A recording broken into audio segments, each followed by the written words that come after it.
5:03 p.m. Welcome everyone. We'll start with a Pledge of Allegiance, and if everybody could please rise, who chooses to say the Pledge of Allegiance, Councilmember Cuneo will lead us.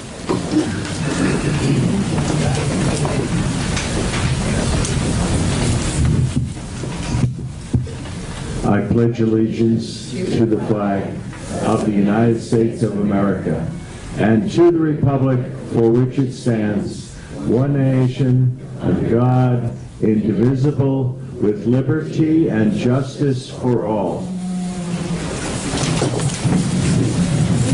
Thank you very much.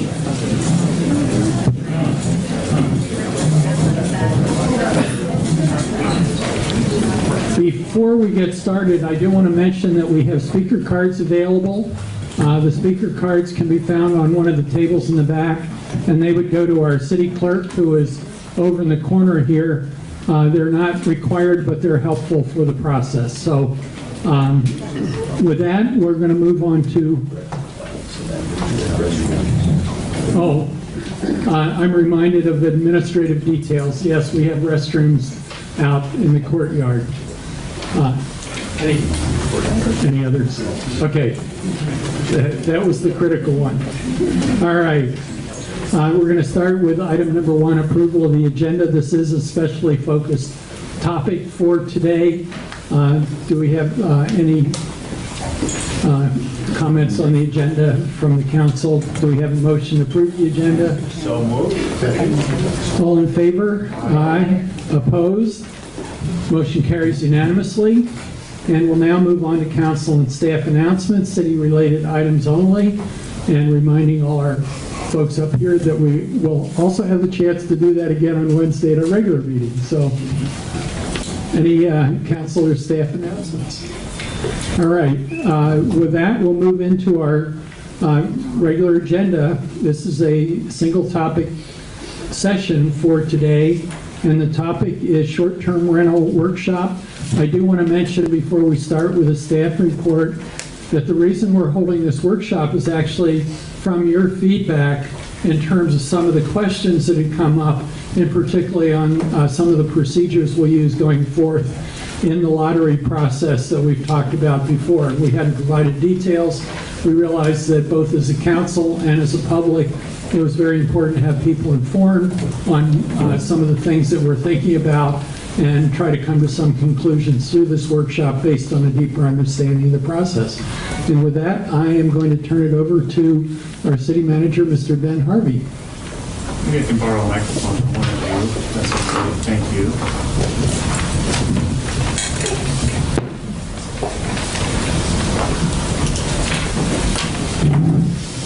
Check. Okay. Thank you, Mayor. So we're going to keep things somewhat informal as far as the presentation goes this evening. I would ask that Council allows us to make it all the way through the presentation, and then we're happy to come back and revisit slides. But I think it will make more sense if we can make it all the way through at first, and then we can go back to a particular slide if there are questions. I will also ask Mark and Terry and Maroon to please stop me if I missed an item. Mayor, you've also been very involved in the discussion of this topic, so if there's something I'm neglecting to mention as we go along, I'm not going to be offended, please, if I'm forgetting something. So, okay.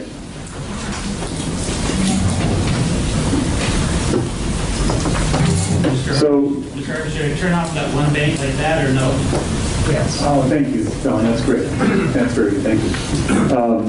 So we are here tonight because we realized from some of the lengthy discussions that we had that we really needed to carve out some time specifically to speak about several aspects of the proposed revised short-term rental program.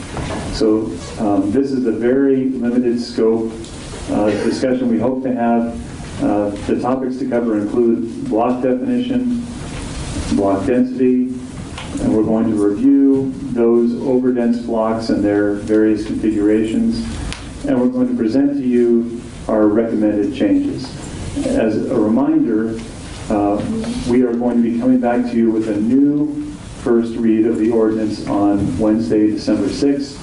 So Direction gleaned from today's workshop will be incorporated into what comes back to you at your December 6th City Council meeting. It won't be at the meeting on Wednesday this week, just to clarify. So let's start with some of the easy slides. Block definition. We are proposing to use the assessor's parcel number to define blocks. So in the revised ordinance, when we speak of a block, it is the assessor parcel number. That's our definition. What the assessor considers a block is what we are proposing to consider a block. We are proposing a simple formula to determine block density, and this relates to the existing SDRs. Going forward, we'll talk more about what new SDRs are subject to.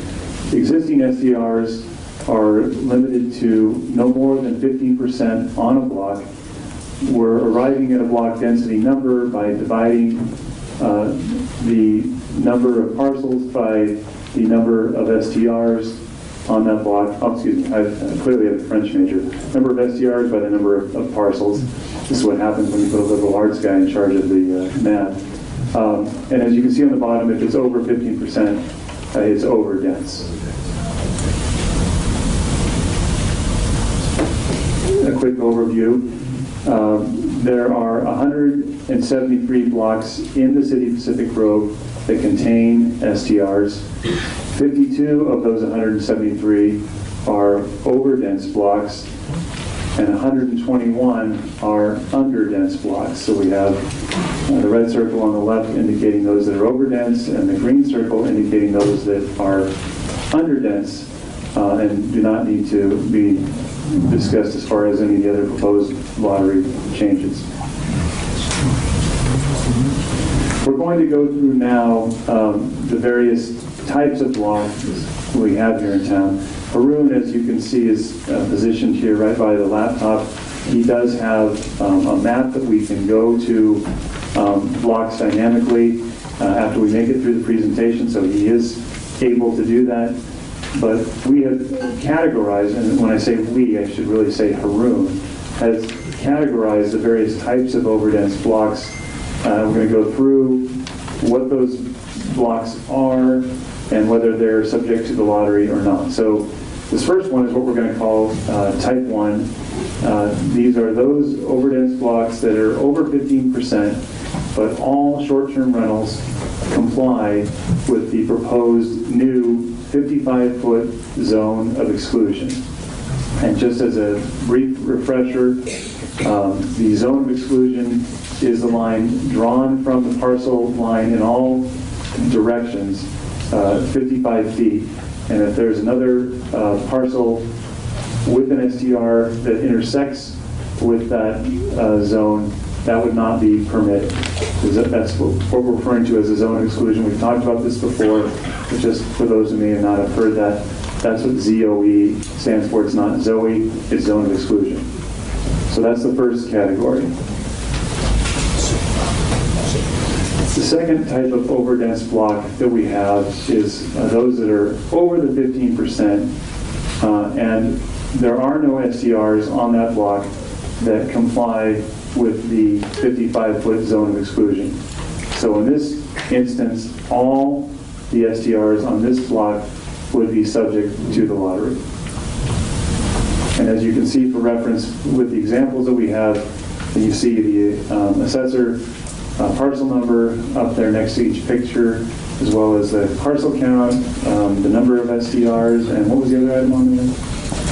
Oh, and the maximum number allowed. Thank you. Okay, let's get into some more challenging configurations, if you will.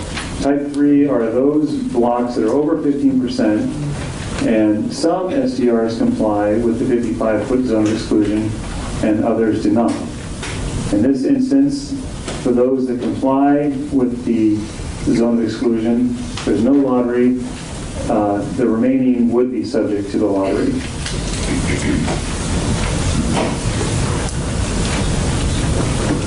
Okay, type 4. again, the overdense block configurations. These are the standalone duplexes and triplexes with STRs on a block. In this scenario, one short-term rental license would continue by lottery, or I guess by, if it's maybe owned by the same person, perhaps that person determines, as a suggestion. Okay, type 5. This is a hybrid block. Duplexes and single-family dwelling short-term rentals on the same block. In this instance, all short-term rental licenses would be subject to the lottery.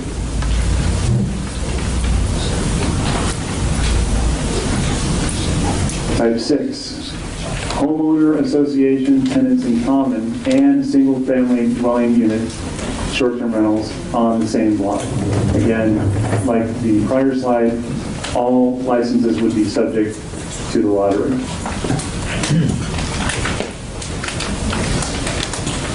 Okay, and then the last category we came up with is what we're calling the unusually small blocks.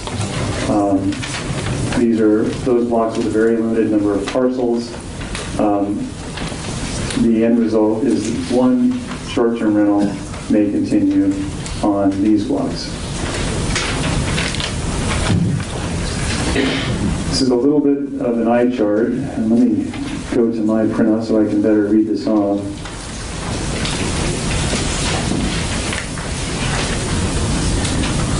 Okay, so these are the recommended changes. And I'm going to first go down the left-hand side, which is for the existing short-term rental. So again, as we've just been talking about, 15% block density, multiple license per parcel, including duplex, triplex, multi-dwelling properties, homeowner association, and tenants in common, are allowed. However, all short-term rentals may be subject to lottery if block density is over 15%.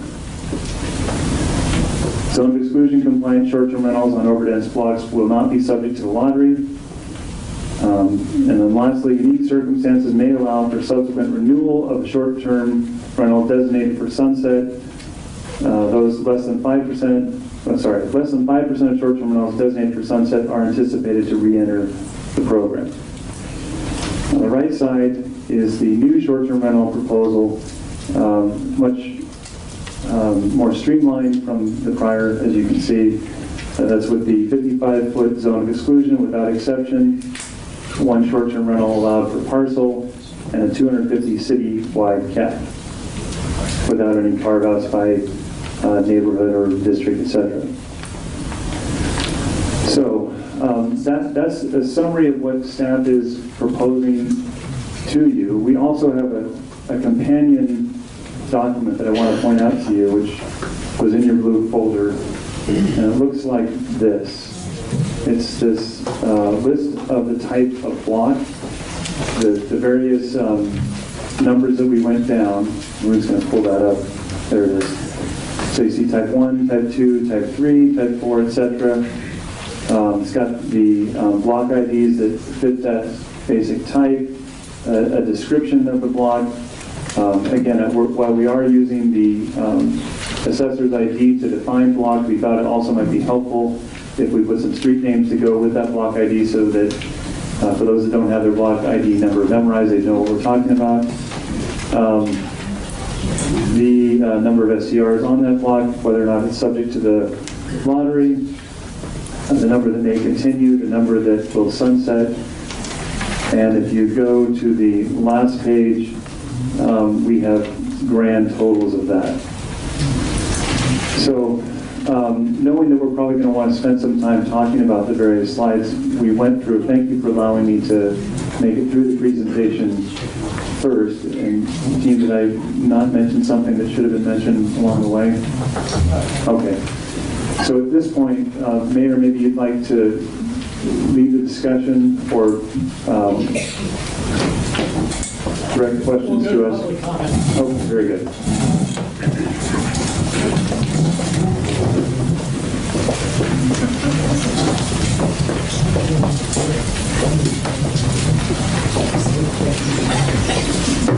Okay, Before we start public comment, I want to do a quick check. How many folks expect to speak tonight? I have probably about 10 cards. Okay, now I have 15. So because we have a lot of people who want to talk, if you have a card in, you get 3 minutes. If you choose to speak on an impromptu basis afterwards, you get 2 minutes.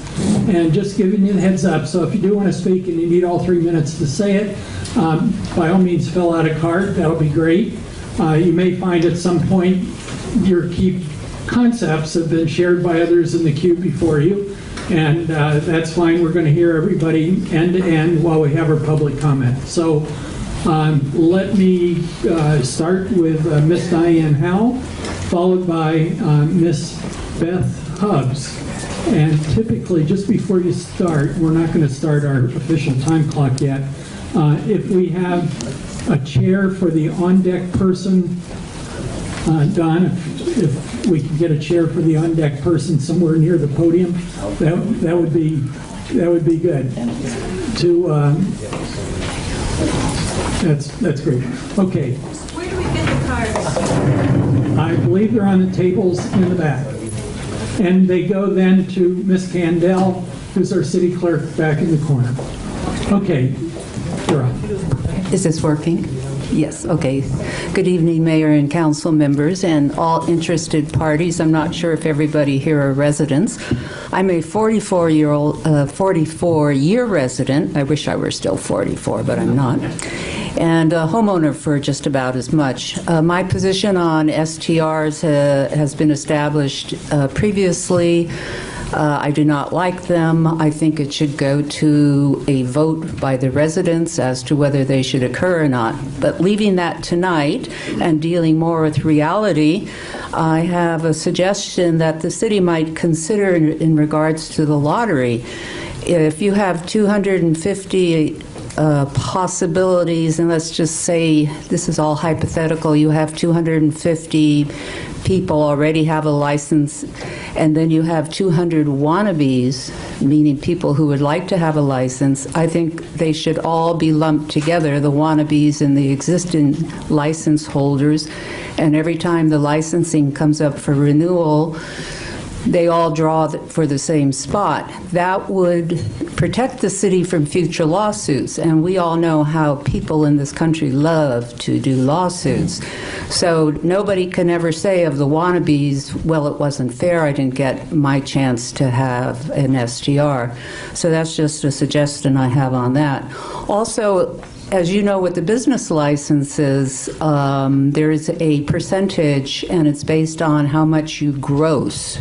And I think it should be the same for the STRs. I don't know whether any policy has been set on that or not. So the more you make on your STR, if you're STRing a large house versus a room, then you should obviously be paying more. So it's a strict percentage. That has nothing to do with the TOT tax or the business license. I also have really strong feelings about out-of-town STR owners. I do not think that a real estate agency in Fresno should be able to buy a house in Pacific Grove and then rent it out as an STR. That's just wrong. So I don't know what the city intends to do about addressing that or making policy on that, but I would like to go on record as being totally against out-of-town ownership. I realize that ruffles the feathers of some people who live in Monterey and own STRs in Pacific Grove, but oh well, we have to establish something somewhere. The density, the new proposal seems okay to me. I do think that everyone expects the density in the downtown area to be a bit more. I don't really have a problem with the density in the downtown area being a bit more if it's in a 1 block or 2 block radius of Lighthouse Avenue. Thank you. Okay. Thank you, Ms. Howell. And next up, Ms. Beth Hubbs, followed by Ms. Susan Julian. Julian. Your Honor, there is an on-deck chair. If this is acceptable. And so there is, yes. That looks absolutely perfect. Thanks, Todd. Appreciate it. We're improvising as we go along. So I have a question preceding my comments for Mr. Harvey about the chart that you showed with the streets and the parcel numbers. Did that include type A and B licenses that would be subject to the lottery together? Yes, thank you. Yeah, generally we take questions after everybody's spoken, but you probably got a head nod yes on that. This will help me truncate my comments. So my name is Beth Hubbs. I am a Pacific Grove resident. I work for a local company called Sanctuary Vacation Rentals, and we represent over 30 homeowners who rent their homes. We always want to be... We can't hear you. Oh, thank you. We always want to be cooperative, whatever that means, and we want to keep the conversation positive on behalf of all of the full-time residents, the part-time residents, as well as the honorary citizens who come here year after year and spend time in Pacific Grove. We are concerned about some of the things about the lottery itself. We can foresee that for some people who will lose in the lottery, it would be a devastating financial disaster, literally, for them because of how they have invested in their home, how they've furnished and upgraded and maintained their home. So we would propose a few considerations. Instead of sometimes it seems a little bit arbitrary, but we would like that if it was down to 2 homes on a particular parcel, that, and maybe density does seem to be a true issue, that if one house has a driveway and a garage for parking, that be taken into consideration if the other house does not, for instance.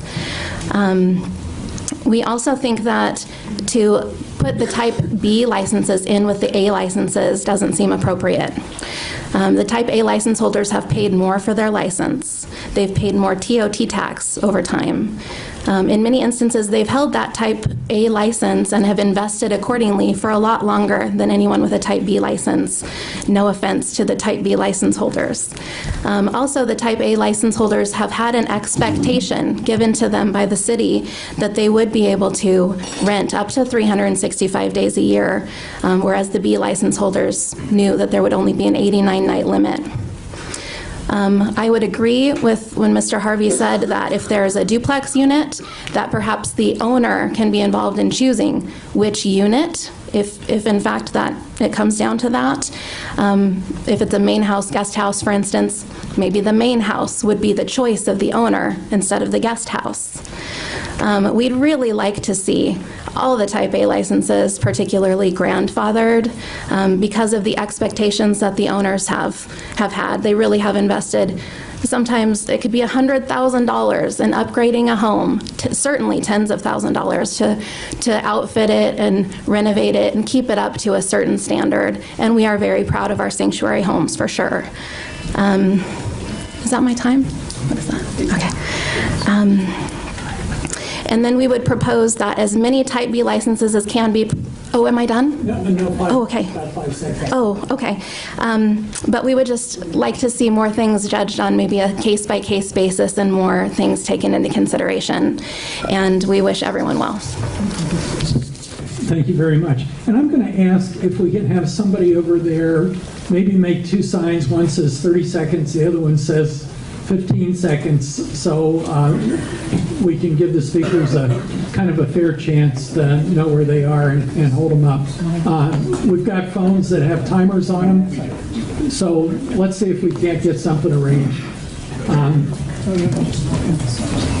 Okay, next up, Miss Susan Julian. Julian, correct. And then followed by Mr. William Hobbs. First of all, thank you for having this tonight. We've been following this, obviously. We own an STR on Forest Avenue, 112. It's a Victorian that we bought 3 years ago. It was a pit, and we spent about $250,000 after purchase restoring the house, which was a blight to the neighborhood prior to us coming in. No offense to the former owner, that's how she chose to live, and I'm not critiquing how she chose, but it was a lot of work on our part, and we certainly enjoy, and so does our family, coming down here to Pacific Grove and spending time in your community. And I know that the people who rent from us also love this community, and they're coming back time and time again, and I'm sure the other homeowners who have STRs do the same thing I do. If you're here on a Monday, make sure you go to the farmer's market. If you want to eat need a good lunch, go to Red House Cafe. I promote this town probably more than most of the people who live here. And 3 of my friends came down one weekend and went shopping downtown to one of the boutiques, and between the 3 of them spent $7,000 buying outfits for themselves. And I thought, I think that business owner was probably thrilled to have those ladies show up in this town. I encourage the growth in Pacific Grove. I have tickets to the aquarium. Everybody that stays at my house goes to that aquarium. And there's just... That's illegal. No. They don't go on my dime, hon. Just saying, I have to make a comment to the audience. I'll give you a little extra time.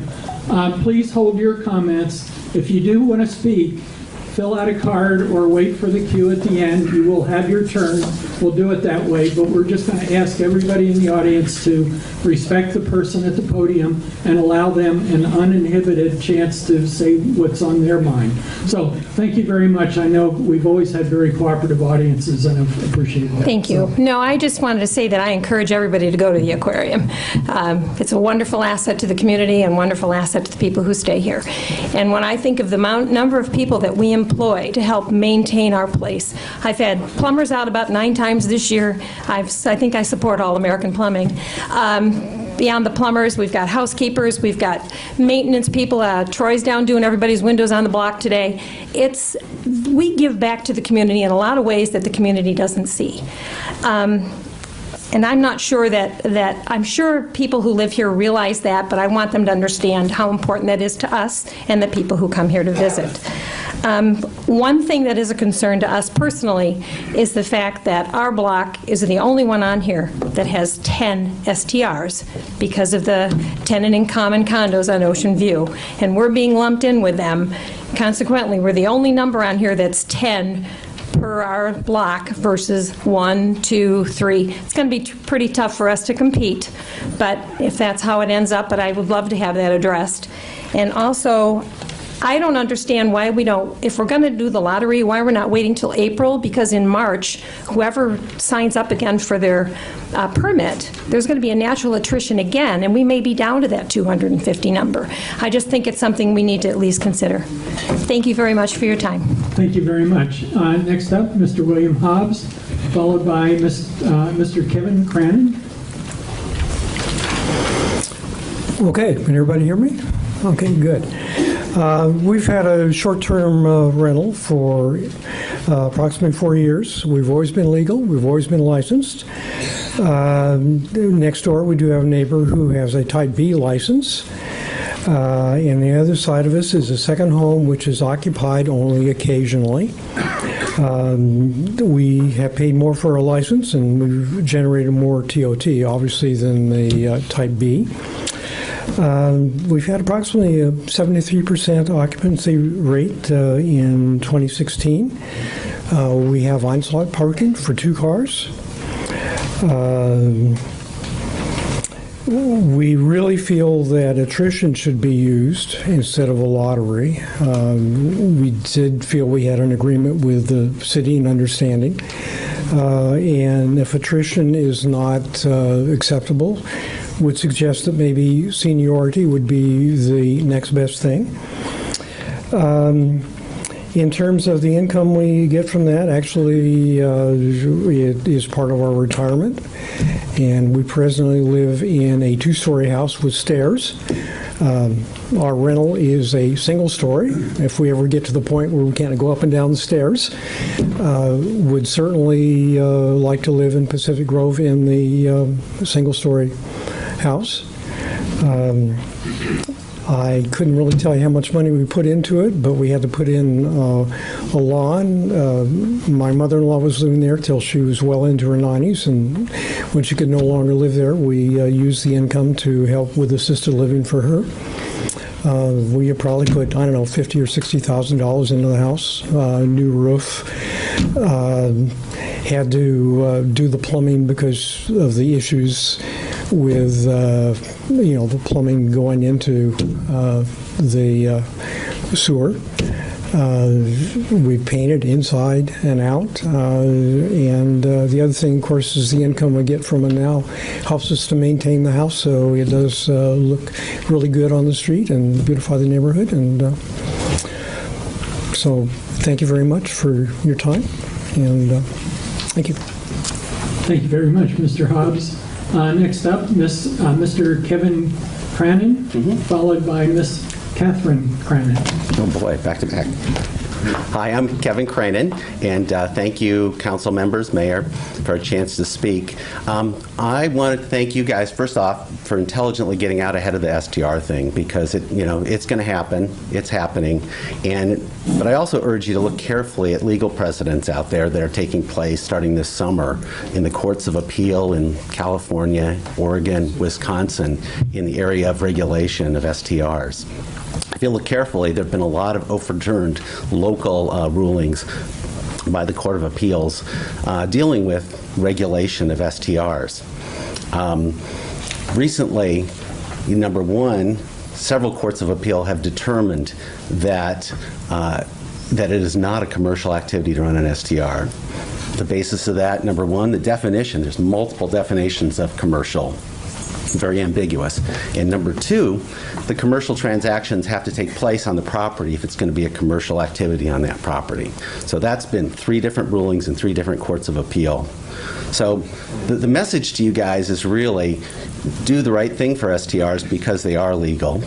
And then number 2, look very carefully at how you regulate, because there have been several of these Court of Appeals rulings that have been put down or have been rejected lower court rulings. Because the actual ordinance doesn't agree with the intent. So if the intent is you want neighbors to know one another, you want a good relationship between all neighbors, that has to be somehow linked to the law. It can't be we're going to reduce density and the neighbors are going to be happier, or they're going to spend more time with one another. So look carefully at those Court of Appeal rulings, because I think that if you want to have an ordinance that makes sense, it has to align with the real intent, not with some second-order factor that we think will eventually end up in the end intent. And you really do want to have something that's sustainable and that's not going to take you to court and eventually get reversed in the Court of Appeals. One final note, I actually, having looked at this ordinance and looking at the sheets of paper and the random numbers and everything, I think Bob Hewitt was actually right in the last council meeting when he said this has gotten too complicated. So from my perspective, this is not the right ordinance. It is too complicated, and it doesn't align with the intent of what we want to do here as a community. So thank you. Thank you very much, Mr. Cranen. Next up, Ms. Catherine Cranen, followed by Mr. Vince Brigantino. So is Haroon? What was that? He can't hear me or can't hear the speaker. I'll get right on it. Good, thank you. So hang on before we start the clock. Let's see if we can get this turned up a bit. Testing. How's that? As far as it'll go. And before you start the clock, Haroon, can you get set? I prepared a few slides to hopefully make the description part fast. So ready, set. Okay, ready? Now you can start. Okay, I'd like to talk primarily about this zone of exclusion and how it impacts them. My husband Kevin and I own 2 duplexes. Both of them are in R2 zones. One of our blocks, although only 9 parcels, has 18 dwelling units. That's the 6th, 7th Street block. The other one has only 1 duplex, has the 2 STRs on the block, but again, there are 13 dwelling units. So because we're in R2, we're in a very precarious situation, as are all other R2 STRs. So if you have issues with lottery not impacting this definition of density, come see me. But the zone of exclusion, applying that on top of the already unfair 15% density is really problematic if you are a duplex or a triplex. So I thought, let's look closely at zone of exclusion. And I'm only going to show 2 of the slides, Bill, so don't worry. So you all know zone of exclusion because it's been described really well. Thank you, Mr. Harvey. But I said neighbors in close proximity are the ones impacted by the STRs. And Mr. Brodeur has described this many times at many meetings as the people next door, behind, across the street, or catty corner across the street. So you look out on them. So I actually did some analysis of a whole bunch of blocks and looked at, okay, what is the impact on existing neighbors of STR, and how does zone of exclusion help or hurt? So go ahead and flip through to, I'll say stop. You know that, keep going. All right, let's look at these two. Let's look at 2 blocks. Both of them has 2 STRs, 13 parcels, so they would be over 15%. These are fictitious blocks, by the way. According to the blocks on the left, you would have nobody in the lottery because they're all fine with the zone of exclusion. According to the blocks on the right, all 4 of those are going to be in the lottery and 2 will be removed. Go to the next slide. But if you count the neighbor impacts, as we just defined on the first slide, and look at how many people are either next door or across the street or cat a corner or both, you end up in the spread out STR case, you end up with 24 neighbor impacts. In the clustered STRs, you only have 12 total impacts because they're impacting each other, but not any of the other residents. And now you might say, well, we don't want people to be surrounded. You don't want to have lots and lots of impacts. In both cases, I think there are 6 neighbors have 2 impacts on the left-hand side, and only 4 neighbors have 2 impacts on the right-hand side. Thank you. So I look at this and say, which is really better? How could this possibly help the zone of exclusion and applying that, especially on top of the 15% density rule? Next slide, please. So my conclusion is that zone exclusion actually protects the STR guests from impacting each other. It doesn't actually help the neighbors. It has the opposite effect on residents, and clustering is not harmful. It actually minimizes the impact. So I think this is something that makes this ordinance a no vote. And thank you for your time. Thank you very much. And next up, Mr. Vince Brigantino. Good evening. I'm the owner of the Tuttle Building at 549 Lighthouse. I spoke at the last meeting. I'm really here speaking about properties located in the downtown commercial zone, and hope that you do not roll those in to the same rules that apply to the residential zone neighborhoods. I think it makes a lot of sense to encourage STRs to locate in commercial zones like the downtown commercial zone. My building has a clothing store on the bottom story and an apartment upstairs. I know there's a lot of similar buildings on that block. So to me, it makes no sense to apply density restrictions there. Nobody lives there. It's a commercial zone. It's zoned for that type of activity. Bed and breakfasts are allowed in that zoning. So again, I see no reason to put density restrictions or even application lines. I think the way to encourage having the right thing in the right place, which is something like a short-term residential, to locate to a commercial zone property like downtown commercial is, you don't have no waiting lines for applications. It's not subject to the lottery, no density restrictions, and that encourages future investment in the right spot. If somebody wants to come to Pacific Grove and have a short-term rental, and there's no, waiting line if they're going to buy a commercial property, they're going to be encouraged to buy a commercial property. And I think it makes a ton of sense. I think it's common ground between those who oppose, having STRs in the residential neighborhoods and those who support having rules and regulations for STRs and support income from the city so they can allow for, rules and enforcement. It's common ground. Everyone that I have spoken to that opposes STRs in residential zones encourages them in the commercial zones. So I would hope your ordinance reflects that, and again encourages the STRs to locate in commercial areas. Every STR that can be located in the commercial zone is one less, towards the cap, that needs to be in the residential zone, and again accomplishes the goal from the city. And so I guess in summary, so how should we encourage STRs to locate in the DCs? Again, cut through the red tape for them. Don't roll them into the same rules. Again, an example like mine, there's really no reason. There could be one next to the other, next to the other. You should encourage them to cluster in that area versus being spread out, through the residential neighborhoods. Thank you. Thank you, Mr. Brigantino. And I'm sorry we don't have a better light system to help everybody understand where we are time-wise. Next up, Mr. Wheelwright, and then following Mr. Wheelwright, Ms. Janet Emanuel, and a reminder to everybody, we do have an on-deck chair for the next speaker up. Welcome. Good evening. Good evening, City Council. Thank you for being here and looking at this. I have just one question. How is, for the STRs, is there going to be anything that is considered in your ordinance for how hotels and motels will be impacted? So, like, will there be something that were in the ordinance for, how that would impact the local motels and hotels? We can take questions afterwards, and we'll make a note. So somebody got a note on that one? Okay. Next up, Ms. Janet Emanuel, followed by Mr. Jim Lawrence.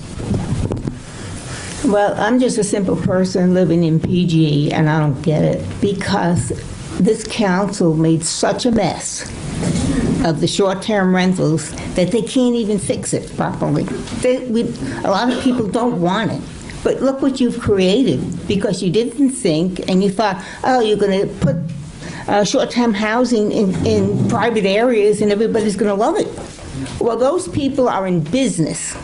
A lot of them don't live here. A lot of them have more than one property. They don't care what goes on daily. They're out to make a living. And that's basic what it is. And if you get revenue from these places, you still can't balance your budget because something's wrong with your accounting. So I'm just simple. I'm not for it. If people have 40 people that they're managing, why don't you rent it to people who want to live here? I don't get it. I don't need a chart. I don't need anybody to tell me they've got 40 properties or 2 properties and they spent $250 for it to fix it up. I have to fix up my house because I don't want it to look like a mess, and I'm not getting an income from them. I do it by myself. So let's have people in this town who want to live here, go to school here, shop and not spend $7,000, but shop on a regular basis. I just don't get it. It's wrong.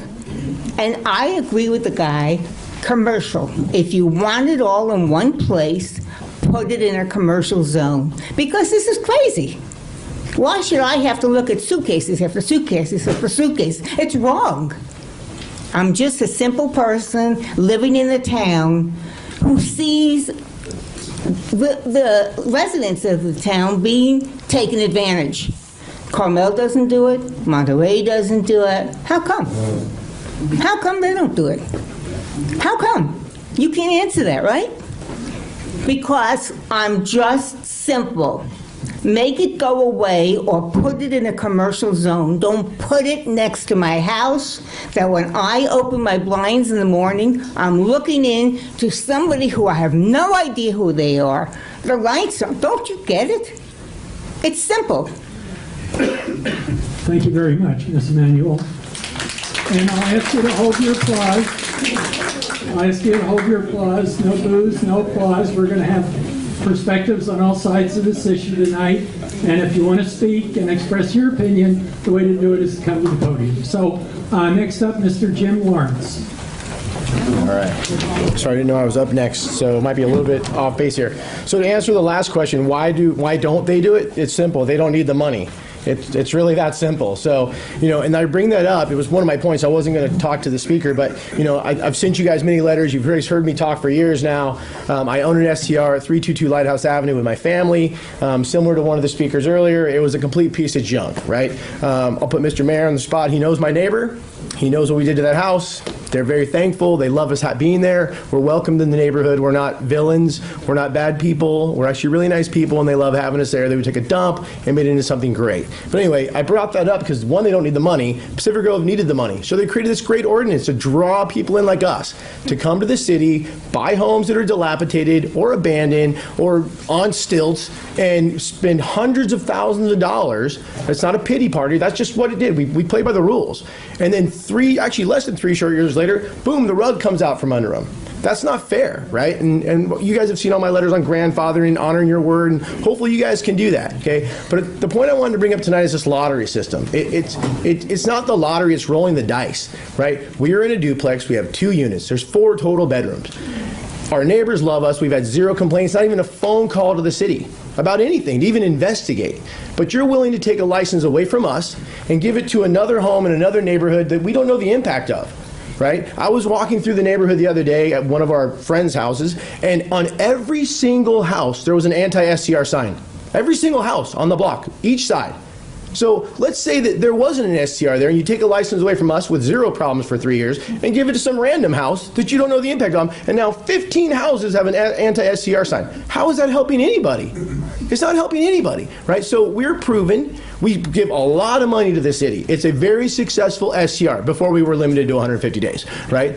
So I'm just asking, use some common sense. I've brought up the point before about a portfolio. Look at each home as a portfolio to the city. We are an asset to the city. Yes, people come and spend money. We provide jobs to laborers, cleaners. These are some are not very low-income plumbers, but they're jobs that people want and need for this city. These are the people that you guys keep saying want to live in Pacific Grove. These guys don't live in Carmel. They don't live on the ocean. They want jobs, and we provide some of those jobs. We bring young millennials here and younger crowds to Pacific Grove and then fall in love with the area and keep coming back. They're not staying at the 7 Gables Inn, no offense. They want the newer progressive lifestyle, and that's why they come here. So anyway, I think each property should be looked at separately. If there can be a clause there, that'd be great. Taking away a license from us in a duplex in an area with 0 complaints on Lighthouse Avenue, which is traffic all day and garbage people on Thursdays, waking me up. Anyway, I don't think it makes any sense to put it in an unknown street where you don't know what the impact is going to be, where it could be even more disastrous when we have more meetings for the next 2 years. Right? So that's a little selfish for me. Hopefully you guys don't have duplexes like me, but that's where I stand. Again, the block density thing, there's so many different calculations. I'll let you guys figure that out. But again, I'm asking you specifically for our place with a duplex to look at that uniquely. Don't roll the dice and just give it to some random person on a random street where you don't know the impact. Thank you very much. Sorry. And I'll ask you to hold your applause. We don't want to have an applause competition. It's actually not going to help the deliberation process, unfortunately. Next up, Miss Melanie, wait a second, did I get out of sequence here? Miss Melanie Maharchan, and then Miss Alka Josie.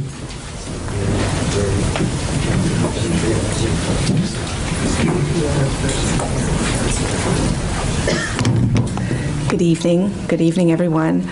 Mayor, council members, neighbors. I'm Melanie Maharchand. You know me very well. We've been homeowners here for about 2.5 years. We have 2 young children, school-aged kids. They play on the street with our neighbors. We have our neighbors over for dinner, vice versa. We've gone on vacation together, but we don't get to live here every day just yet. One day we will. I will tell you that my husband right now is in Austin, where he goes once a month. Next week he'll be in Phoenix, where he goes once a month. The week after that he'll be in Denver, where he goes once a month. So he spends more time here in Pacific Grove than he does with me.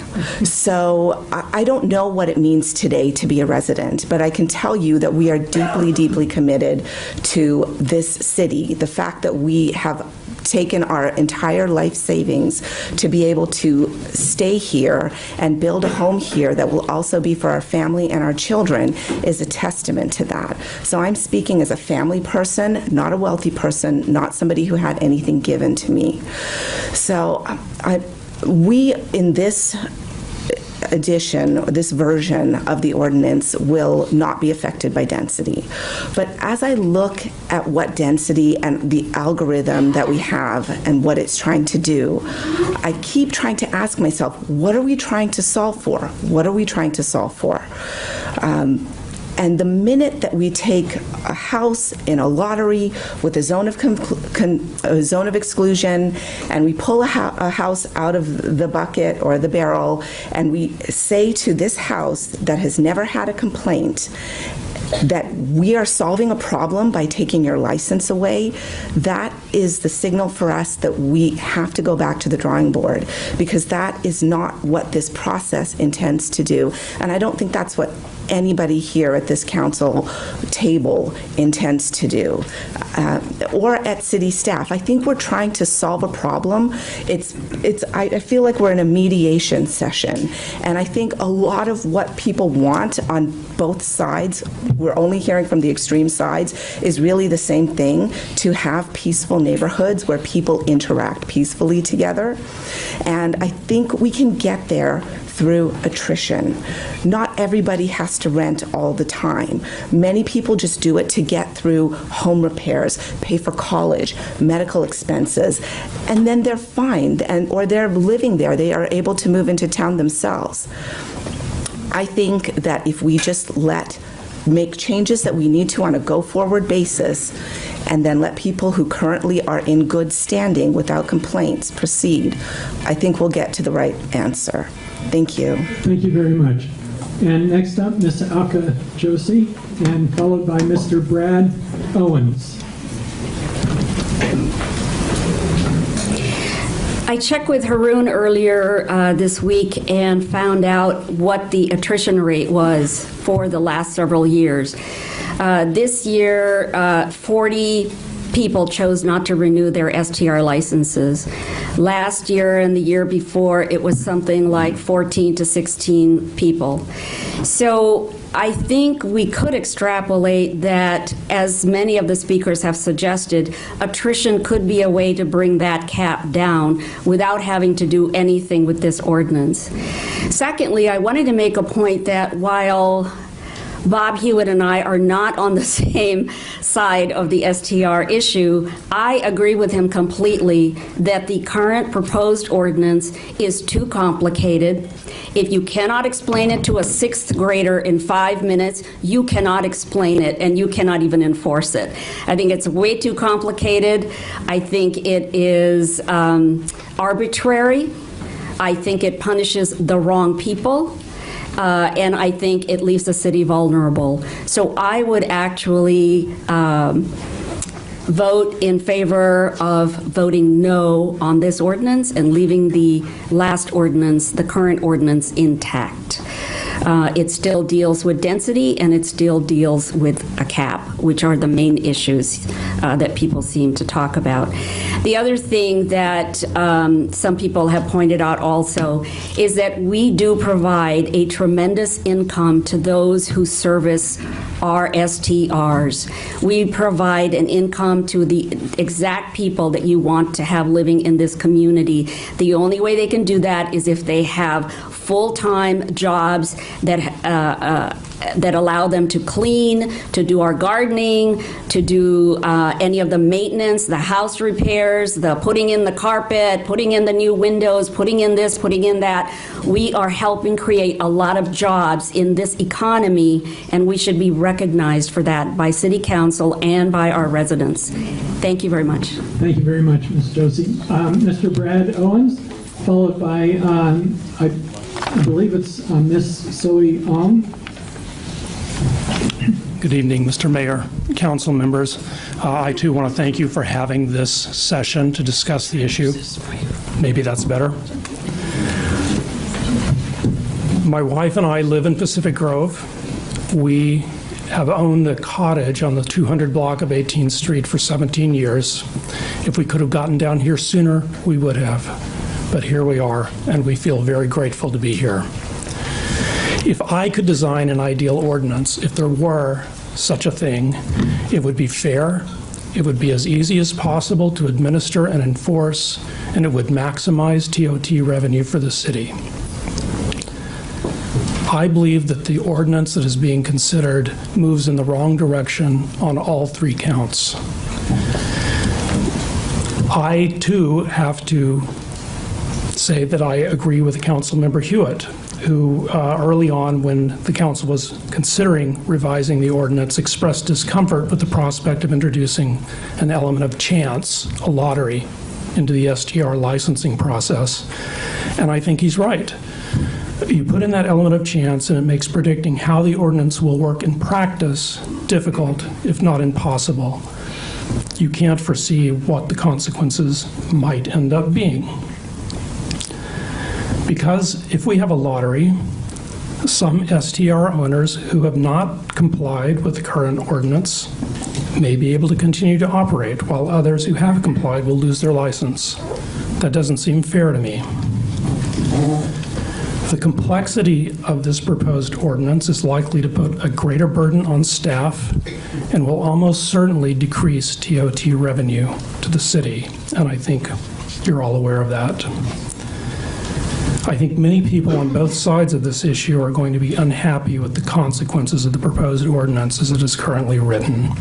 So I would also urge you to vote no on the proposed ordinance and keep the current ordinance in place.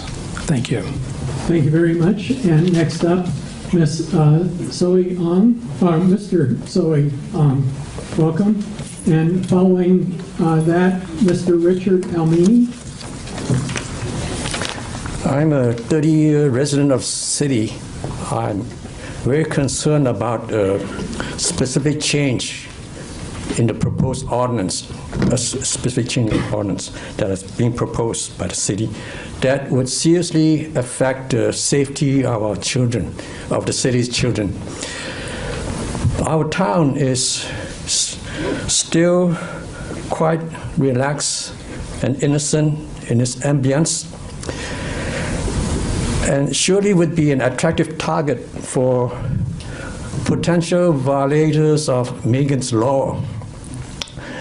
The current ordinance provides for a 300-foot notification radius of an STR, which is the way it should be. It provides for mothers and parents to take initiative on their own to provide extra diligence if they're aware that a certain house may have transient visitors. But the city is proposing to change that, to reduce the notification radius from 300 feet to 55 feet only. It does not make sense to assume that a mother with young kids would be concerned and be extra diligent about a potential Megan law violator next door, but would not be concerned if the person were just one door further down. If the proposed change is adopted, the burden would shift. Instead of relying on a mother or father's diligence to be extra diligent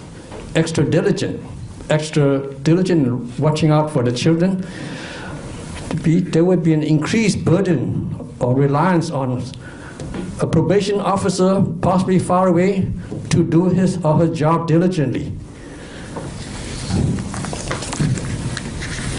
I have not heard of any STR owners objecting to 300-foot notification radius.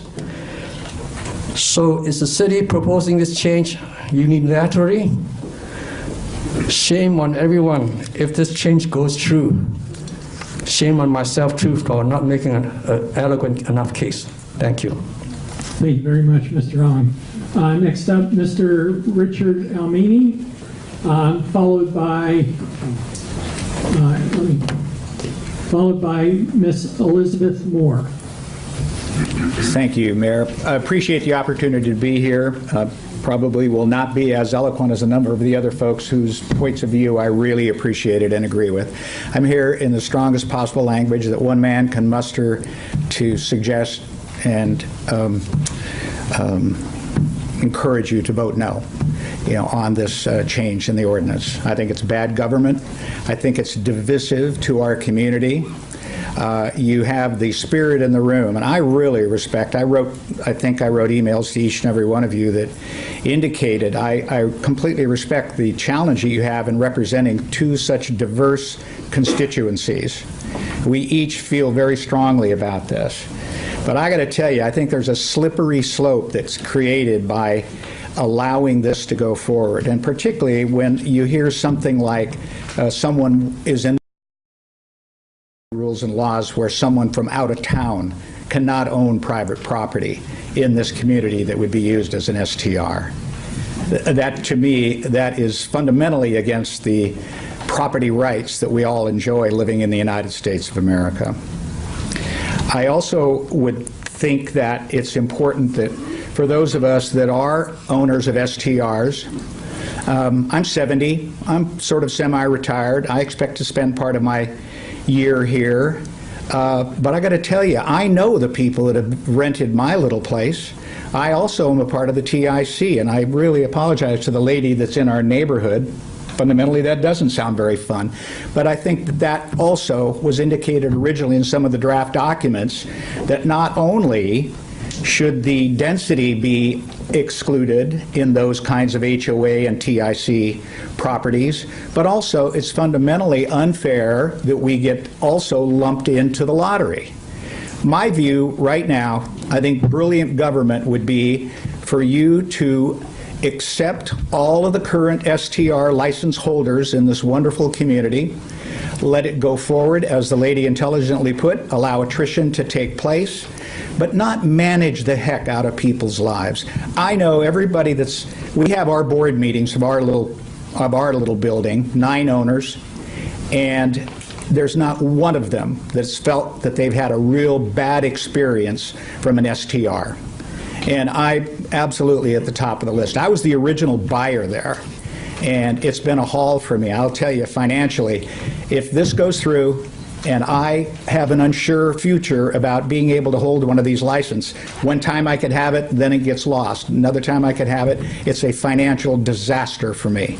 And I take that really seriously. Thank you. Thank you very much. Next up, Miss Elizabeth Moore, followed by Jan Uda, and I'm not sure how to pronounce the name.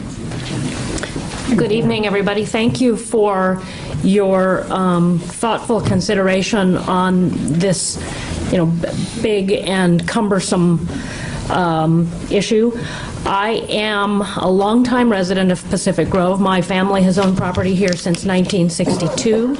I have lived here 3/4 of my life within a half-a-mile radius. I have a short-term rental. It allows me to send my daughter to college next year. It allows me to have spent more time as a parent and less time as a income earner. I find that your proposal for lotteries and exclusion areas is arbitrary and poorly thought out. I think it is a bad way to do business. I think things should be looked at based on merit rather than randomly. It does not help people. I love living in the town. If I lose my license to a lottery, I'm done in the town. I have to move. I can't afford to live here any longer. That's hard for me. I'd like you all to please consider it carefully. I urge you to vote no on the new ordinance changes. Thank you very much. Thank you, Ms. Moore. Thank you for the courage to come and share your thoughts. Next up, Ms. Jan Vola. Vola. Hi. Okay. I got it. I'm in the same building as Richard Alamini, and all of us that do rent with the STRs, it's really not a business. It's that we are here for different reasons, love the community. For me personally, my son lives up the block, and when I became a grandparent, I wanted to be able to see my grandchild but not have to stay in his house. But I can't afford to keep it unless I can be able to rent it out in the times that I'm not here. So it's very important to me, as so many people in the room, to be able to do this. For our particular building, we are in between a hotel, the Borg's Hotel, and B&Bs.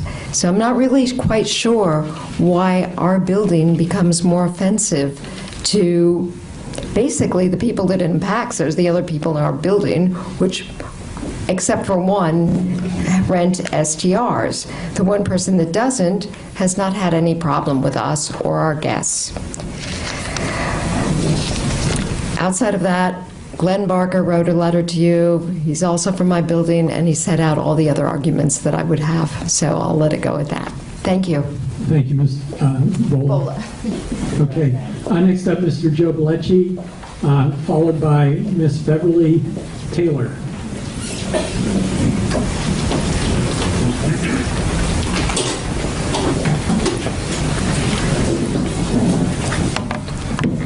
Good evening, council members and Mayor. Joe Bellecci, Pacific Grove resident.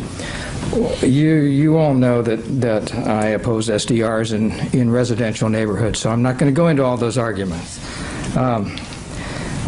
Just a couple of very specific comments and a couple of questions.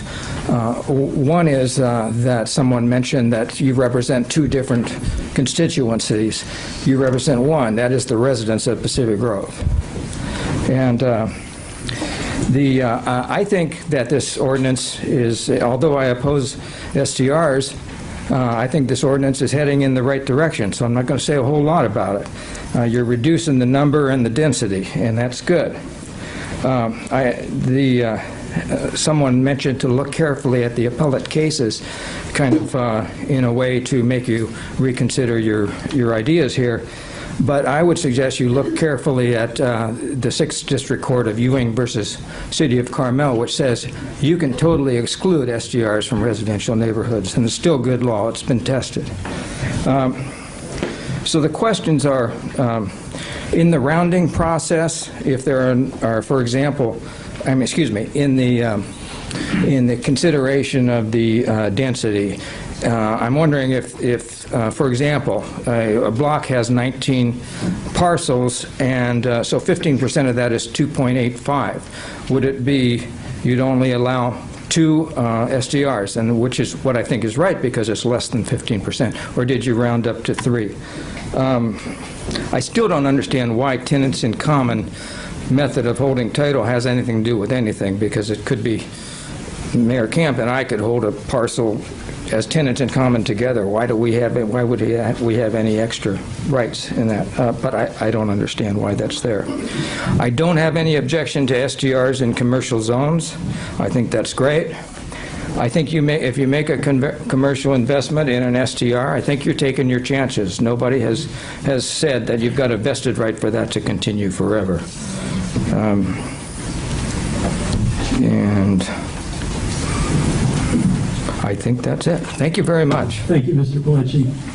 And Ms. Beverly Taylor, and I do want to remind you, we do have the on-deck circle, and you were basically using it, followed by Ms. Elizabeth Behrens-Nagel.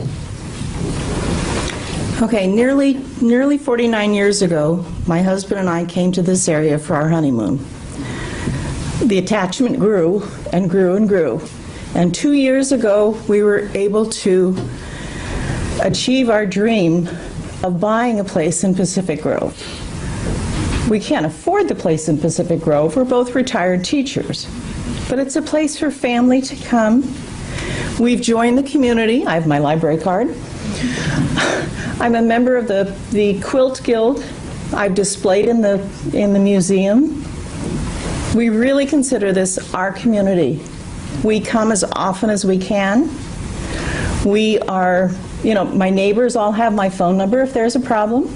We have a caretaker who meets our guests, answers any problems that come up, sees our guests out the door. And we believe in responsible renting, but without the ability to rent, we simply could not do it. I've even given the phone number to the neighbor behind me who has one of the signs in her yard. So it's very frustrating to me, not addressing your political agenda. I don't do politics very well, but I have 2 licenses. I'll go down to 1. I believe in attrition, and I just ask you to be reasonable about this. We bought praying and hoping that we could become a part of this community and pay for it. So, thank you. Thank you, Ms. Taylor. And next up, Ms. Elizabeth Behrens-Nagel. Hello. Welcome. Thank you. And following Mr. Holland Cantor. Okay. Well, I'm Elizabeth Berensnagel. I have a vacation rental on Mermaid Avenue, which is right next to my home. So we are the property managers. We're there for any complaints, or et cetera. And I have lived here for over 40 years. And since the beginning of, you passing the ordinance to request or require licenses and every other thing since then, we have complied. In fact, my license number is 0027. So I've paid the tot fees. We've had at least 2 of our guests who stayed over the years who actually did relocate to Pacific Grove. And I agree with those who have said, I just don't think it's fair for those of us who have not had one complaint, get along fine with all of our neighbors, to be thrown into a lottery, or look at the ones who are the most recent or something. But does longevity and the years of paying thousands of dollars in taxes mean nothing? I don't know. It seems like that. But anyway, I would hope that you would vote no on this ordinance. Thank you. Thank you very much. Mr. Holland Cantor? Miss Holland. Yes. Okay, the new name to me. It's my grandmother's maiden name. And following Miss Barbara Guy. All right, so good evening, Council, good evening, Mayor. I'm requesting reconsideration of including the commercial district in the lottery and the zone of exclusion. My name is Holland Canner, and my husband and I are both active duty military members of the Air Force, and the Naval Postgraduate School brought me to this beautiful community, and we loved it so much that we decided to buy our forever home here. We hope to return in a few years to raise our babies, and unfortunately the military is taking us away right now. So we did buy in downtown Pacific Grove, 213 Grand Avenue, when we love it so much. However, we believe, as with one of the previous gentlemen stated, that we firmly believe in keeping business in the downtown commercial district. Our guests will bring their money and their families and their friends to the downtown small businesses that my husband and I love, and we don't want to leave. But unfortunately, we have to. So in the meantime, we don't think that the commercial district should take away any of the licenses from the residential district, and we know that our guests will bring money and their friends to everything that this lovely community has to offer. We love this community so much, and we can't wait to return here in the future. Thank you all for hearing my concern tonight. Thanks. Thank you very much. And next up, Ms. Barbara Gunn, followed, and I am sorry, this one is a little hard to read, Mr. Alan White, I believe is what it says. Ms. Gunn. Ms. Gunn is... I'm coming. Sorry. I thought the gentleman was before me.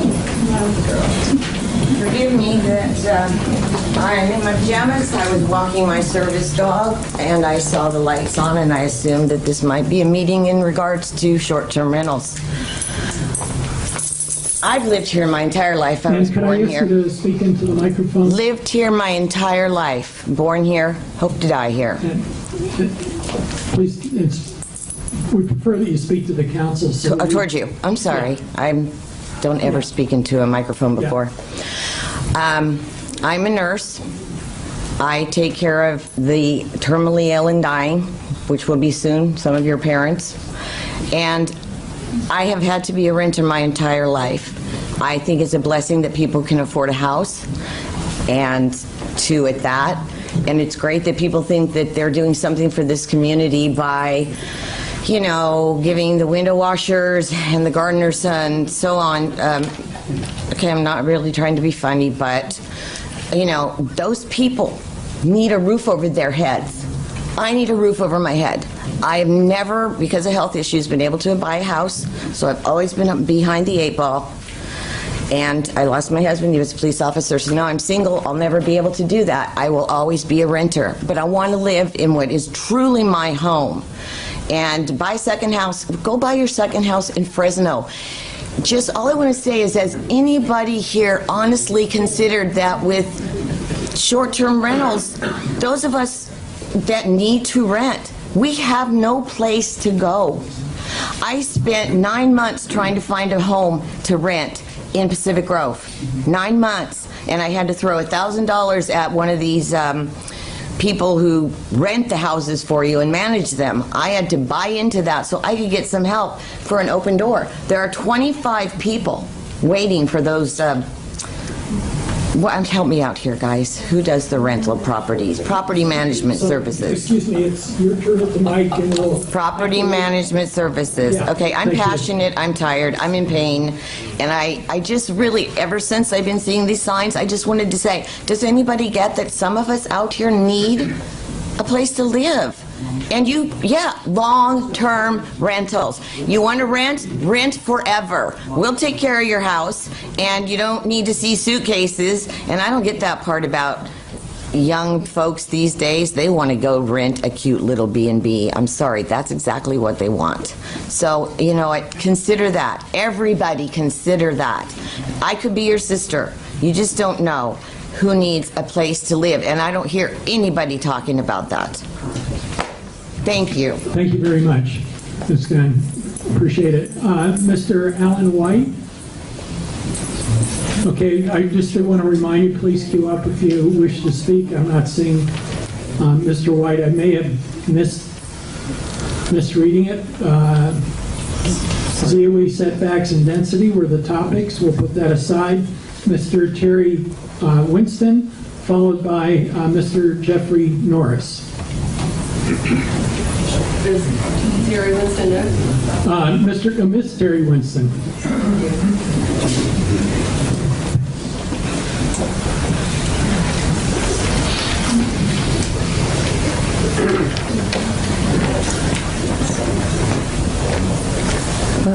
Hello, thank you for hearing me.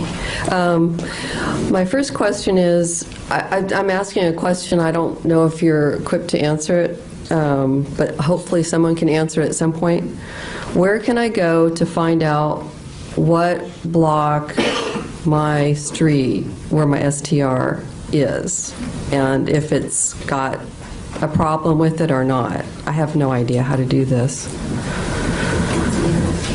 I don't know whether it exceeds the 15%. I don't know other people on the block that have an STR.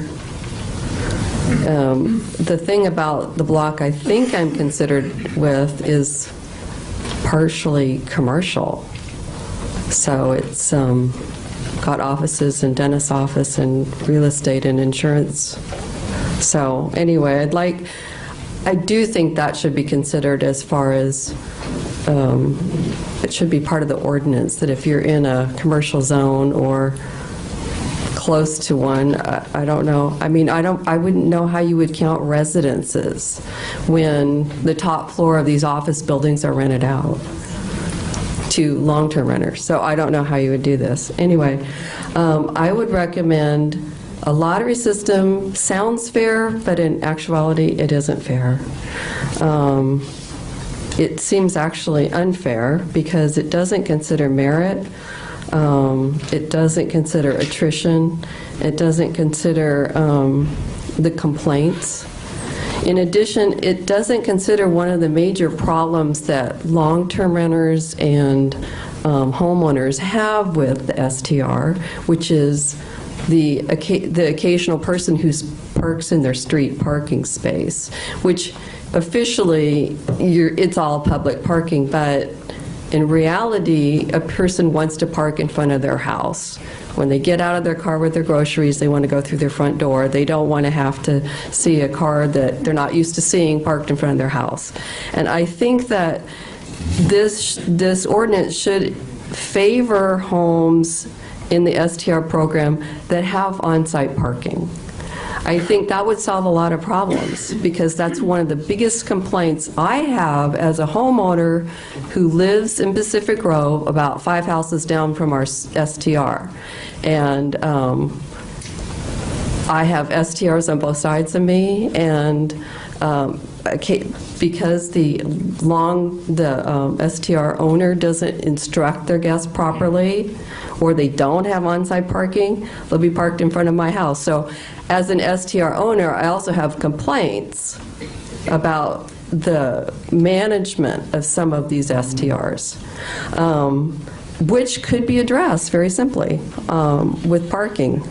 The other thing is, I think that those properties that have had complaints maybe should be considered in in a situation. Okay, thank you. Thank you very much. Next up, Mr. Jeffrey Norris, and followed by Ms. Jan Leisure. Good evening, Mayor, council members. I agree with a lot of the very valid observations that have been made by the other people that are for STRs. But just to relay my story, just when you're thinking about this issue and how important it is to the community, ours is a family home. It's been in the family since the 40s. And when my mom passed away, we fixed up the home, and it allows our family to stay there, as the lady mentioned, when she visits her grandchildren. So it's very much a family home, and it's not about making money. We're not making tons of money on this thing. We're making some money. Certainly the nice part about it is there's a fund to have it keep the upkeep on it, so that we can maintain it in a very nice way and still have it for family. And that's very important to us. One of my daughters is staying there right now. My sister comes from overseas to stay there. My aunt comes from New Mexico to stay there. So it's very much a family residence. Every time I'm on the property, I never see any of the other neighbors around. And as I understand it, none of those are STRs. It's just some neighborhoods are quiet, and this is a very quiet neighborhood. We're on Short Street. I live on Cynics, and so I'm going to walk home after this meeting, and I've lived there since 2001, but I'm fourth generation here. And I intend to stay here, and I want my family to continue to stay here. And just in terms of the ordinances you have, I think this density thing hit us by surprise. We had no notice that there were other people in the neighborhood. All of a sudden we got a notice and you're down to 150 days. I think it's arbitrary and capricious. I don't think it's right. And I think the lottery is even a worse step in that direction. I think what the lady said about the attrition, I did not know that there was those attrition numbers. If the council sits there and takes away this density restriction and does nothing and takes a look at what the attrition does on its own, maybe that would address some of the people's concerns that are concerned about the increase of STRs, and it would allow the council and mayor to see what the attrition numbers are. But take away this density restriction is simply not fair. Quite frankly, the neighbors on the other end of our street, which is at the very far end, there would be no reason for me to know these people. We're on a very small street. I remember the mayor last time said, well, we need to look at what a block is. Are you looking at the people across the street, or are you looking at one contiguous strip of land? And therein lies the arbitrariness of this. If there was 3 people circled around in one area, that's denser per se than if you have somebody at the very end of the block that has no association with that portion of the block. So my observation would be keep it as it was without the density restrictions, see what the attrition does, and let people who have families here continue to bring their families here. Thank you very much. Next up, Ms. Jan Leisure, followed by Ms. Barbara Mullen. Thank you so much. Jan Leisure, MontereyRentals.com. What happened here? You were the poster child for a good STR ordinance, and I have extolled the virtues of your ordinance to jurisdictions all over this county. I have mailed this ordinance to jurisdictions all over the country who are looking for a good ordinance. And now what? Apparently, because you're tired of this subject, you're going to let it go sideways? There has to be a better way to do this than a lottery. What happened to that point system you came up with a few weeks ago? We saw that one meeting and then it disappeared. That was at least a step in the right direction. But if you're not sure what to do, resurrect that working group that Tom Fritchie put together in 2015 and let us take another crack at it, because this is not the way to sort it out. In addition, I want to echo the fact that I certainly think that the HOAs and the TICs should be exempt from the density and the lottery as you originally planned. The TIC at 585 Ocean View Boulevard, for example, faces the ocean. It does not impact the neighbors. It's inside electronic gates, and there's only one parking space for each of those units, so it does not lend itself to a use any other than for short-term rental. Of those 9 units, there's only 1 permanent resident there. It doesn't make sense. So take out the commercial, as has been suggested. Take out the residential that are within 300 feet of a commercial enterprise, because they're accustomed to that sort of activity anyway. Take out the HOA and the TIC and wait until April and see what you're left with, and then see if you need a lottery, because I don't think you do. Thank you, Ms. Leisure. Next up, Ms. Barbara Mullen. And following that, Mr. Jonathan Roloff. Hi, Mr. Mayor. My name is Barbara Mullen. My family and I own 2 homes in Pacific Grove, one on Forest Avenue and also one of the TICs on 585 Ocean View. I just want to get up here. Everything I planned on saying has kind of been said, but I do want to say that people live in Pacific Grove, which is one of the most beautiful places in California. That's why we chose here. And it shocks me that they're surprised that vacationers want to come here. It's unfortunate, because they live here full time, they have such a hard time with it. But I do feel that it isn't fair for us who are grandfathered in and are allowed to do the vacation rentals all of a sudden have to change our lives, start a new career. We have young children, people have families. We're able to come here frequently because we own a vacation rental here. We can't, if we rent it out full time, we wouldn't be able to enjoy it ourselves. I just think it's a shame, and I think it's wrong to pull that from the ones that have been here for so many years and grandfathered in, and hopefully you would reconsider, maybe if you have a new ordinance that seems fair for new licenses, but the ones that are already current, it's not fair, it's not right, so hopefully we vote no on this. Thank you very much. Mr. Jonathan Roloff, followed by Mr. Alan White, if he's returned.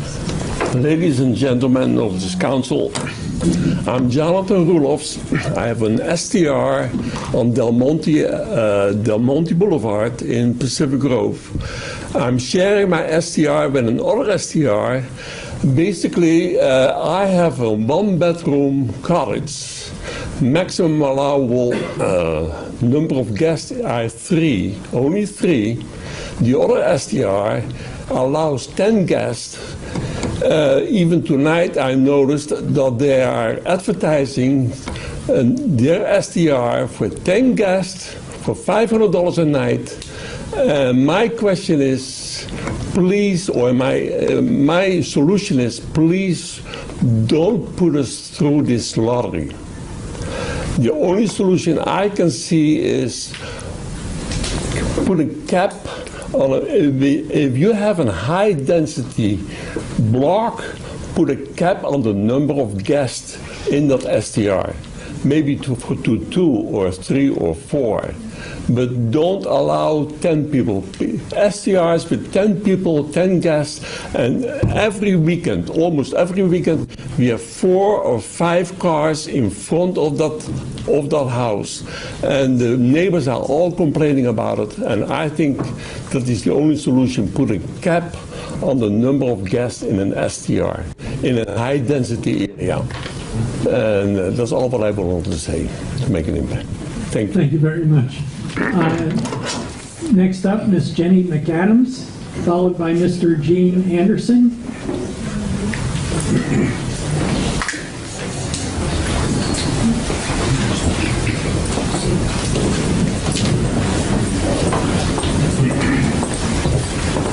Hello, good evening, and thanks for having this workshop. I really appreciate it, especially being at night. It's nice for the people that work to be able to attend and participate. If you look in municipalities in California that have banned STRs, except for Carmel and Monterey, they went other routes. Everyone does a lotto. It's the fair thing to do, unless they're completely banning the program. So without a lottery or having a lotto, there really is not a fair way to do it. I also would suggest to allocate some of the STR licenses for full-time Pacific Grove residents. Right now, about 80 to 90% of the Type A STR licenses are owned by non-residents. And if we are to be part of a shared economy, I think the city should allocate licenses to give that opportunity. So thanks very much. Thank you, Ms. McAdams. Next up, Mr. Gene Anderson, followed by Mr. Dan Miller. Good evening.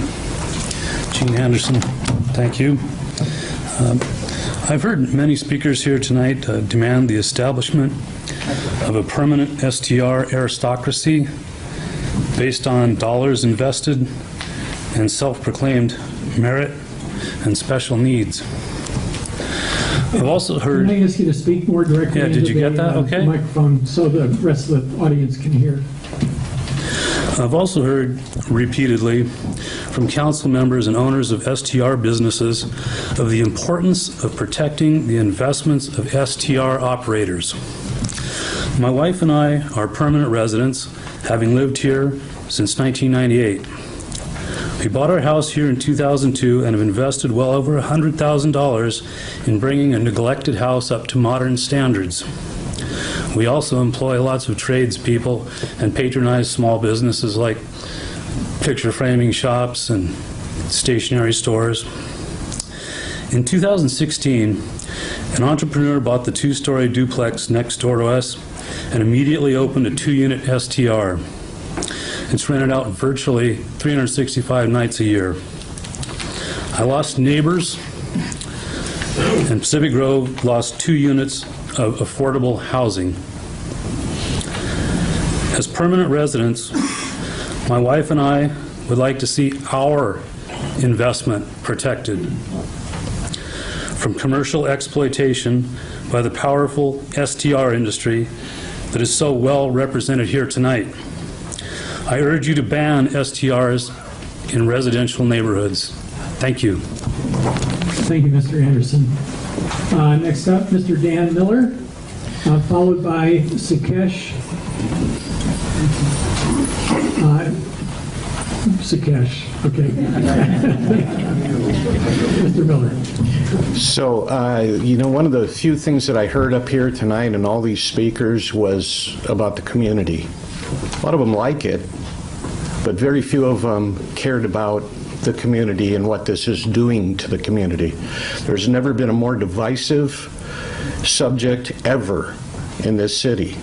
But what's amazing is you actually have the Chamber of Commerce and a good majority of the people that live in the city of Pacific Grove that actually agree on this one, which is the STRs really are helping a small group of people. I was actually amazed at how many people got up here tonight in favor of STRs that were talking about their second and third homes, that they have 2 in Pacific Grove, that they come down here on weekends, that their family comes here.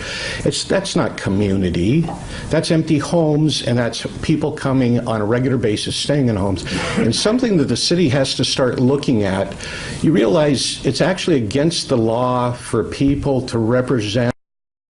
And as we all know, when this was originally proposed, it was for there to be, during high impact events, that people could rent out their homes. It wasn't 365 days a year. It wasn't micro hotels. There's no God-given right that people have this.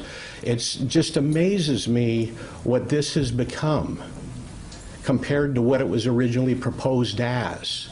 And somehow other cities are able to go forward and are able to enforce the law. You let a few people know the amount of that the penalties are that people pay, and people will stop doing it when it's not legal to do so.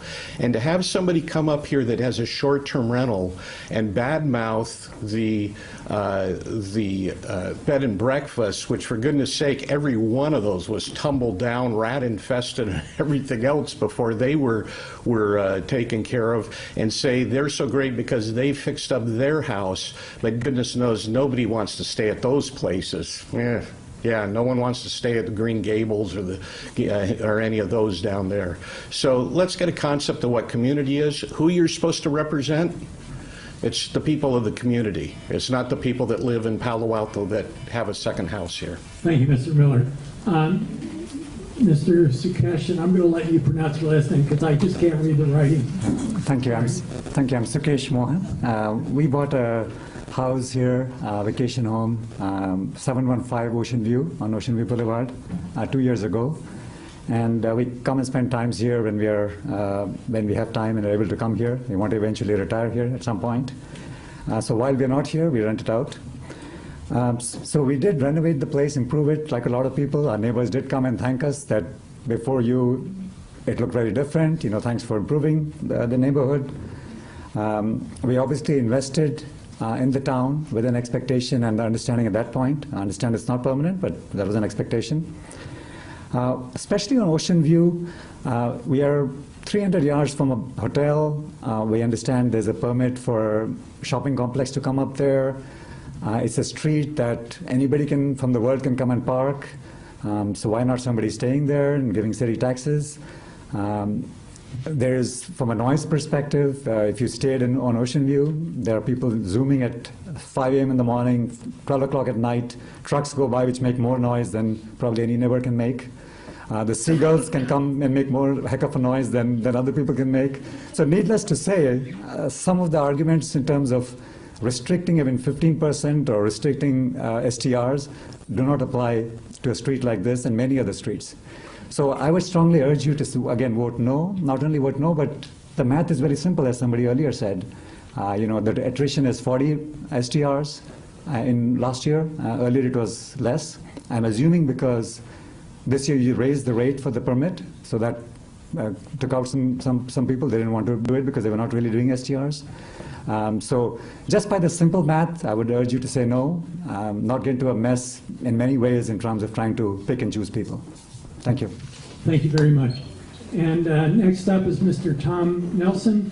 And at this point, I've run out of speaker cards. If anyone else would like to follow Mr. Nelson, they are welcome to do so. We're going to go to the 2-minute clock at that point. So thank you. It's Tom Nealon. It's Tom Nealon, sorry. Neil, oh, I'm Nealon, sorry. I jumped to a conclusion. Okay. The word lottery, it's not a very good word. I'd say church raffle, because you have a higher chance of winning. The lottery is what it is. I don't want to say that we don't have any winners of lottery in here, but it's a chance. And people have this fictitious thing of what the lottery is going to bring for them. So it's not really a good word. Church raffles get a higher percentage winning. I think the term lottery should be changed if you're going to go that way. And then secondly, the ability for the attrition, people who's had the licenses the longest, seniority, that's still around in this world, I hope.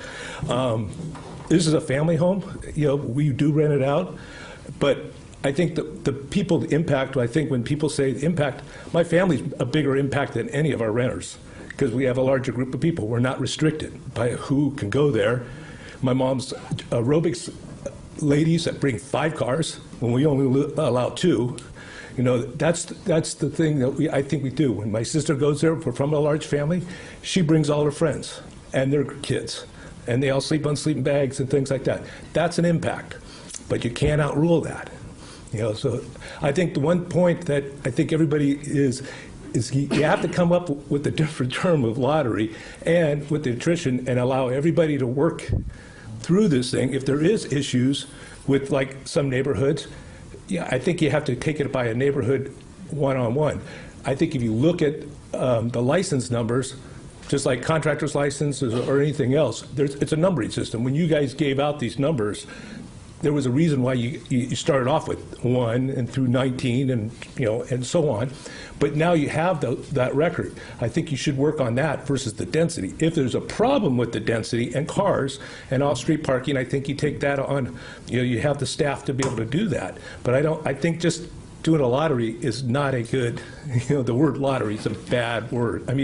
Again, who wins on the lottery? So anyway, thank you. I hope you reconsider. Thank you, Mr. Neal. And next up. Luke Coletti, lifelong resident of Pacific Grove. I purchased a duplex and improved it by rebuilding it, but I don't expect my neighbors to suffer. I don't expect some kind of remuneration or any other special consideration as a result of my investment and hard work. Land use and zoning regulations are derivative of a city's general police powers. You can absolutely regulate STRs, and no STR operator has a vested right. There is absolutely no vested right or violation of quote-unquote property rights. Also, there are absolutely no grandfathered licenses. If someone was told that, that's unfortunate, but it's just not the case. This proposed ordinance, which includes a lottery, seems to treat everyone equally. There are no carve-outs like there were before. I am grateful the city has eliminated these carve-outs like an HOA, which are a de facto motel. And I want to emphasize that. I really am grateful that you're taking that and going to treat everyone equally. I think that's important. I admire you and I applaud you. When people purchase a home in residential district, they expect to enjoy the residential quality of Pacific Grove. Every benefit that's been enjoyed by an STR owner comes at the expense of another. That's why you cannot rely on emotional pleas from those who are profiting from them at the expense of others. Once you blow up the basic protections that zoning is meant to provide, you end up with a mess we have now. And I want to emphasize this, and I hope people are listening. This is why a ballot measure is needed, which lets the citizens of Pacific Grove reaffirm the residential character of our town. Thank you. And next up. Thank you for this opportunity. My name is Susan, and we do own a second home in Pacific Grove. My husband and I are not rich people. We don't live in Palo Alto. We plan on retiring here. It will always be a second home for us. Our kids are very important to us. They cannot afford to live here. My daughter looked into it because they as well love the area. We spend a lot of time here. Back to our long-term plan, we plan on buying a condo wherever our kids are so that we can watch our grandkids grow up. But we love it here, so we will spend the majority of our time here. And our plan when we bought this, in our decision-making process, was we would rent it partially when we are not here. We've invested money into the property, fixing it up and making it, and I think that's one thing that is good with vacation rentals. People are going to maintain those properties. We love the area. We will spend the majority of our time here once we retire, and that is our plan. We will have a small condo somewhere where we can go see our kids and watch our grandkids grow up, and then spend our time here. I think the lottery system is scary because that is, I don't understand the way the blocks are. Like, I think there's one other home in our block. So I don't, so now we have a 50% chance of losing our rental, which is very scary. And so I think the lottery system doesn't sound fair to me. I wish it was based on merit, or if there were problems or people were not, thinking of their neighbors and running their vacation rental in a responsible way. I think we should be looking at other things, not just an arbitrary lottery. So anyway, I appreciate the voice. Thank you. Anyone else wishing to speak? If you do wish to speak, please queue up. We've got a chair that's the on-deck circle. Anthony Tersall, 250, 15%, 55 feet. Those are all arbitrary numbers. I was around when a lot of them came up, and some said 25%, some said 260. There's another number, 59. That's the number of STRs you're going to shut down. And so I would ask you, there's 7 of you up there, what if all of you were still working, and you went to work, and they said, 25% of you are losing your job today. Just because we're not going to look at who's better, who's worse. We want to be really fair about this. And so 25% of you are going to lose your job. Now, there's another solution, and that's to say 250 was arbitrary. We like that number. We really want to get to that. We have 287 now, and I think there's a bunch of Bs that are pending. I don't know. But you could, instead of arbitrarily being unfair to 59 families, you could just say, let's take the number we have now, and let's approach the number we think we want. And maybe we should use some type of measure of the effect on our city, whether it's the number of complaints, compare it with the number of complaints you get from long-term residents, whatever. Some measure that says we're doing well or we're not doing well. So we should shrink the number, or to accommodate Jenny who wants to rent, we should increase the number sometimes.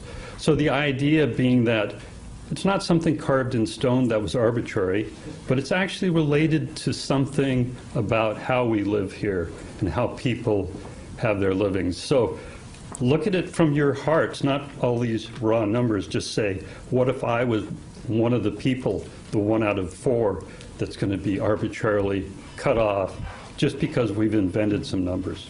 That's all. Thank you, Mr. Carousel. Next up. Hello, Greg Linder. I've owned my home in Pacific Grove since 1989. I wanted to reiterate at previous meetings that you've held, and you've had many, and I applaud you, City Council. The income derived from short-term rentals is saving the city. If I'm incorrect, please correct me. But that has allowed you to maintain your library, your police department, and all the many things that you need. I must say that running a short-term rental is time-intensive. It takes a lot out of me to do what I do, and I must say that you should think about the attrition. I say, let this run a little longer. Don't cut it off right away. See how many people like me go, this is work. This is expensive. The income can be good or may not be. That's all I want to say. I applaud all of you folks. Thanks for coming, and I appreciate all your arguments. Thank you. Thank you very much. And next up, Ms. Colangelo. Hi, Joy Colangelo. Thanks everybody for being here tonight. I've spoken at every council meeting. I've written more letters than I think I could publish a book. I've gone to every task force meeting. I've gone to many in different counties and cities across California. I think I've read every STR ordinance in the United States. Cuba, Puerto Rico, I don't know. Russia has a good one. And I'd just like to say something new today. Weird, huh? So I'm going to talk a little bit about statistics. So it keeps, every once in a while, this sexual predator thing comes up, and I just wanted to say that host and guest cannot be on Megan's list, and I can't say that for your neighbors. I promise, as an STR owner, to not rent to Catholic priests, Hollywood producers. I think Tom Hanks might be okay. And that 90% of all children who are sexually abused are abused by people in their own homes. So look around. I'd like to say that you have lawyers on staff and you have one on council. I'd like them to find me an appellate court case or a superior court case that has not gone and prevailed for the host. Now, circuit court cases, we usually lose. If we prevail and if we are well funded, we will win in all appellate court and certainly in all superior courts, and certainly if it went to the Supreme Court of the United States. If we've made $1.4 million in TOT, there's 250 of us, probably more like 100 of us with permits that are making $10 million a year. If you don't think that's well funded, that's a good statistic. And then I'd like to ask people one more thing. If you've ever gone on holiday or gone on a honeymoon or gone on a business trip, where do you stay? Do you stay in a hotel, and has that changed the neighborhood, the character of that neighborhood? If you've ever stayed in a ski condo, changed the nature of that neighborhood? How about a Hawaiian condo? Anybody ever go there and change the nature of that neighborhood? I think we'd all have to say we have. Thank you. Thank you, Ms. Colangelo. And next up, welcome. Thank you, and let me introduce myself because I'm apparently one of those loathed people who doesn't live in PG. My name is Linda Bagri, and I live just about as far from this town as possible. I live in Singapore. I am an STR owner because we discovered PG in 2014, and my husband and I were blown away by this place. We fell deeply in love with it, but sadly couldn't afford to live here yet. So we decided this would be, we hope, our forever home. And we bought that home, and the only way we could finance it was by using the STR service. It has been, the reviews in our book have also been really humbling because everyone else who stayed has loved it. The only reason we came to Pacific Grove was because you had the STR program. Families, my 4-year-old, we want homes, we want houses. That's how we discovered your town. A hotel wouldn't have brought us here because I couldn't have brought my mother to help us to prepare meals and enjoy family time together. Like the military family, this absolutely is a place we aspire to live, but we can't be here yet. We respect your process. I'm thrilled to see democracy in action because in many parts of the world this doesn't happen. So well done. I congratulate you all. I know this has been a very painful process. We will absolutely respect the decision you come to. But we bought a home here because we want this to be our home. I hope we can keep it, and I hope we can become part of your community. And my 4-year-old is, we're already looking at the schools. So we hope to be doing that within 2 to 3 years. Thank you. Thank you very much. The queue is empty at the moment. Does anyone else wish to speak? Seeing none, we're going to close public comment. Thank you all very much for your perspectives. And it's been very informative.